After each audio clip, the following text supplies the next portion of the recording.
এই জীবনে তো কম জানাজা পড়াই নাই, এই জীবনে কম লাশ কবরে রাখি নাই। চোখের সামনে নানি নানা দাদা দাদি চলে গেল, কত বন্ধু চলে গেল। এক ক্লাসে লেখাপড়া করেছি, কত আড্ডা দিতাম, আনন্দ করতাম। আজ অনেক আমার ক্লাসের ভাইরা নাই। ও আল্লাহর বান্দা, এক সাথী ভাই আমার বড় আপন নাই। লেখাপড়ার পরে এখন বয়ানে নাই গেছি, আর মোলাকাত নাই, মোবাইলও নাই। খুঁজতে খুঁজতে একদিন বাড়ির দরজায় ঢুকলাম। আমার অমুক ভাই আমার এক ক্লাসের, কোথায় বাড়ি খুঁজা বাড়ির দরজা দিয়ে ঢুইকার নাম জিগাইলাম, কাহাই বাড়ি তার, কোথায় আমার ভাই, একটু তার সাথে মোলাকাত করব। যেই লোকটা আমার কথার সামনে এসে দাঁড়াইছি, দেখি দাঁড়ায় দাঁড়ায় কান্না করতেছে, চোখের পানি ছেড়ে দিস। আমি বললাম, ভাই আপনি কে, কেন কাঁদেন?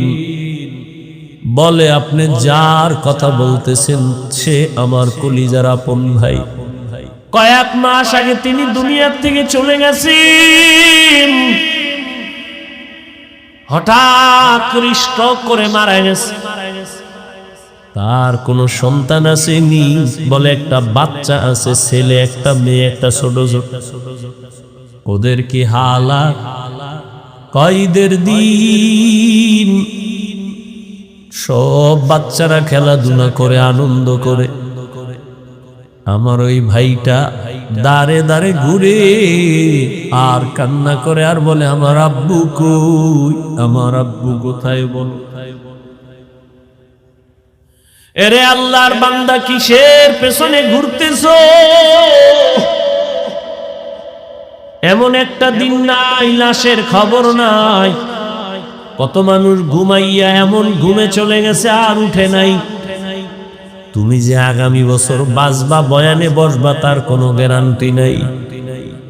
গত বছর এখানে বয়ান চলছিল, বয়ান করেছিলাম, অনেক আল্লাহর বান্দারা ছিল। আজকে খবর নেও, গত বছরের অনেকে দুনিয়াতেই নাই।